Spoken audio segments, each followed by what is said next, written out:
ఇచ్చినప్పుడు టాపిక్ గురించి ఒక రాజకీయ నాయకుడిలాగా మాట్లాడితే ఒక రకంగా ఉంటది. ఇప్పుడు అవునన్నా కాదన్నా రాధామూర్తి గారు రాజకీయ నాయకుడే, నేను రాజకీయ నాయకుడే, ఆనంద్ సార్ గారు రాజకీయ నాయకులే, కృష్ణాంజనేయ గారు విశ్లేషకుడుగా వచ్చాడు. ఆయన మమ్మల్ని కామెంట్ చేయగలిగేటటువంటి అర్హత ఆయనకు ఉంటది. ఇప్పుడు ఒక రాజకీయ నాయకుడిగా మాట్లాడేటప్పుడు ఏ రకంగా మాట్లాడాలి, రాజకీయం మాట్లాడాలి. కానీ పాపం ఏం మాట్లాడుతున్నారు నారాయణమూర్తి గారు, ఎన్నెన్నో మాట్లాడుతున్నారు, ఏదో నోటికి ఏదొస్తే అది మాట్లాడుతున్నారు. ఇప్పుడు వాళ్ళ ప్రాబ్లం అదే కదా వైఎస్ఆర్ పార్టీ వాళ్ళతో. అసలు విషయం ఏమో మాట్లాడారంటే వాళ్ళు ఎటో పోతారు. ఇప్పుడు ఆ పర్వమే ఇప్పుడు ఆయనంతా కూడా పాపం ఎంతసేపు పరిచినా కానీ నారాయణమూర్తి గారు ఏముంది దాంట్లో, ఏం మాట్లాడతారు, రాజ్యాంగాలు అంటాడు, చట్టాలు అంటారు, ఎవరికి తెలియదు. రాజ్యాంగం గురించి చట్టం గురించి మీరు చెప్తే ఎట్లా అంట? రాజ్యాంగం ఒకటి ఉంది ఈ రాష్ట్రంలో చట్టాలు ఉన్నాయి, మనం బైండ్ అయ్యి దానికి అనుగుణంగా మనం ప్రవర్తించాలి, లేదా దానికి అనుగుణంగా మనం పరిపాలన చేయాలి అని పాపం వాళ్ళకి తెలుసా అండి వర్మ గారు? వాళ్ళకి తెలిసే ప్రవర్తించారు. గత 5 సంవత్సరాలు ఏ రకంగా ప్రవర్తించారు? ఆ ప్రవర్తించినప్పుడు ఇదే చట్టాలు, ఇదే కాన్స్టిట్యూషన్, ఇవే ఈ రూల్స్ అండ్ రెగ్యులేషన్స్ వాళ్ళకి పాపం గుర్తురాలేదనుకుంటా ఆ రోజున. ఇష్టానుసారంగా వాళ్ళు చేసి ఇవాళ వచ్చి మాకు నీతులు చెప్పాలని ప్రయత్నం చేస్తారా? పవన్ కళ్యాణ్ గారు బావుగా ఉన్నారా, ఇంకో రకంగా ఉన్నారా ఏంటనేది రాష్ట్ర ప్రజలు గమనిస్తున్నారు కదా. ఇవాళ రాష్ట్ర ప్రజలు గమనించినప్పుడు వీళ్ళ సర్టిఫికెట్ మాకెందుకు? అసలైన వీళ్ళకి సర్టిఫికెట్ ఇచ్చేటటువంటి అర్హత ఉన్న వాళ్ళు వైఎస్ఆర్ పార్టీలో ఎంతమంది ఉన్నారు? అసలు రాజకీయ నాయకుడు లక్షణాలు ఉన్న వాళ్ళు ఎంతమంది ఉన్నారు? వాళ్ళు వచ్చి మా గురించి మాట్లాడితే ఎట్లా?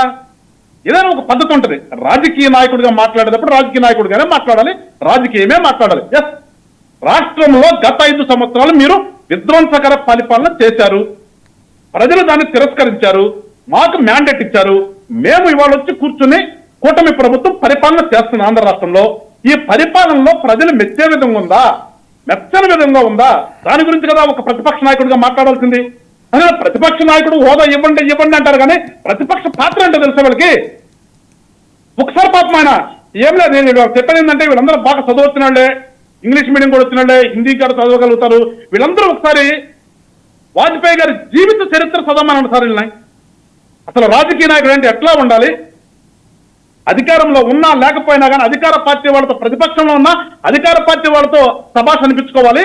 అధికారంలో ఉన్నప్పుడు కూడా ప్రతిపక్ష వాళ్ళను కూడా ఈయన్ని సభాష్ అనిపించుకునే విధంగా ఎట్లా ఉండాలో ఒకసారి అని చదువుకుంటే అన్నా వీళ్ళు కొంచెం మారుతారు. వీళ్ళు అదర్వైజ్ వీళ్ళు మార్పు రాదు. వీళ్ళలో వీళ్ళకి ఎంతసేపు ఉన్నా కానీ నరకటాలు, పొడవటాలు, చంపటాలు తప్పితే వీళ్ళకి ఏం తెలుసు? వీళ్ళకి ఎక్కడ చూస్తారా మీరు? ఎప్పుడైనా ఎవరిదైనా పుట్టినరోజు చూస్తే మాకు తెలిసినంత వరకు కేకులు కట్ చేస్తాం.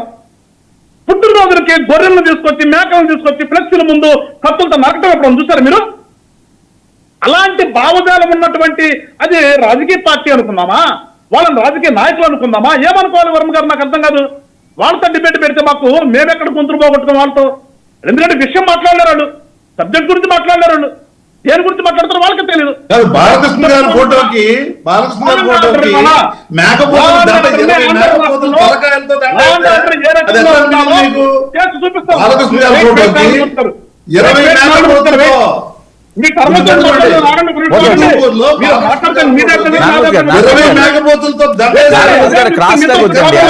మీకు నేను ఇస్తాను. ఫస్ట్ మీకే ఇచ్చాను కదా, మీరు మాట్లాడేప్పుడు ఎవరు మాట్లాడలేదు.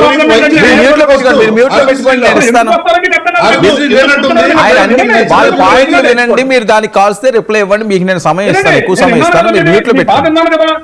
మీ బాధ అన్నాను కదా, మేము చెప్పాను వినండి కాసేపు. ఇవాళ రాష్ట్రంలో లా అండ్ ఆర్డర్ ప్రాబ్లం కానీ లా ఎలా ఉండాలి అనేది వాళ్ళు చేసి చూపిస్తున్నాం మేము. దానికి మేమేదో ఊరికనే ఒక మాట అన్నాం కానీ దాన్ని పట్టుకుని ఉంటాం కాదు. ఇక్కడ మా ఓన్ గా మేము ఎక్కడ పరిపాలించాలో మాకు తెలుసు.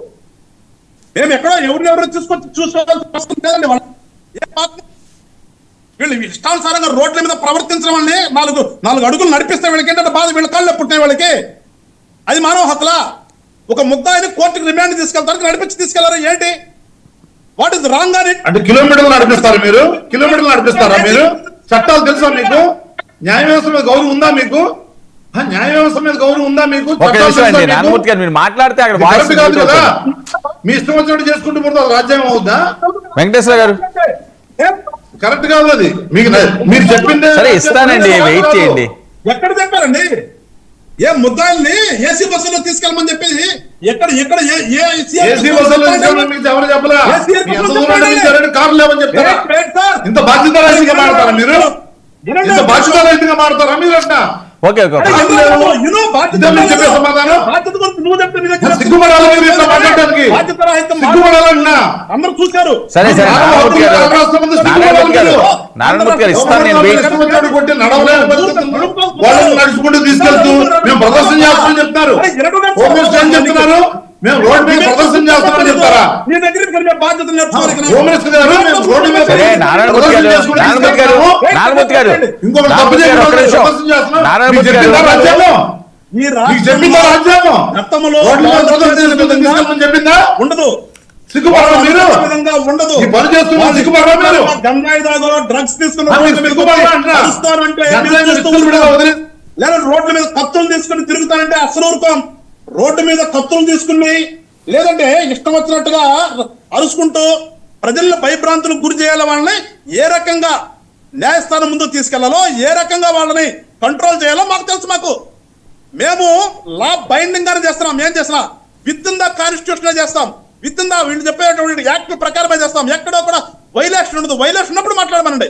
అంతేగాని వైలేషన్ లేకుండా వీళ్ళు వచ్చేసి ఊరికనే ఈ ఇష్టం వచ్చినట్టు మాట్లాడితే కుదరదు. ఎందుకంటే ప్రజలకు తెలుసు, మీకంటే బాగానే చదువుకున్న వాళ్ళు ఉన్నారు, మీకంటే బాగానే మాట్లాడే వాళ్ళు ఉన్నారు. నారాయణమూర్తి గారు సరే వినటం నేర్చుకోండి. ఫస్ట్ ఒకటే చెప్తున్నాను నారాయణమూర్తి గారు, ఇవాళ ఆంధ్ర రాష్ట్రంలో గత 5 సంవత్సరాలు వీళ్ళు ఇచ్చలవిడిగా చేసింది కాకుండా ఇవాళ కూడా ఇంటెన్షనల్ గా రాష్ట్రంలో అశాంతి రేకెత్తించాలి, ఎక్కడైనా సరే రాష్ట్రంలో అన్రెస్ట్ క్రియేట్ చేయాలి అనేది నినాదంగా ఎంచుకున్నప్పుడు వీళ్ళ నాయకులు వాళ్ళకి చెప్పి ఉసుగొలిపి పంపిస్తున్నప్పుడు కాపాడవలసిన బాధ్యత మా మీద ఉందండి. లా అండ్ ఆర్డర్ మెయింటైన్ చేయాల్సిన బాధ్యత మా మీద ఉంది. దానికి ఏ రకంగా మెయింటైన్ చేయాలి మేము చేస్తాం.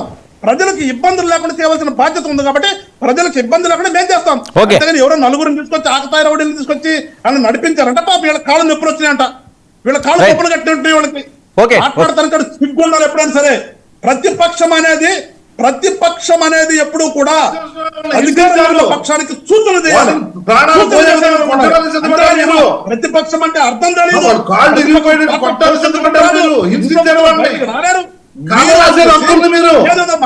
పౌర హక్కులు కాలు రాశారు మీరు.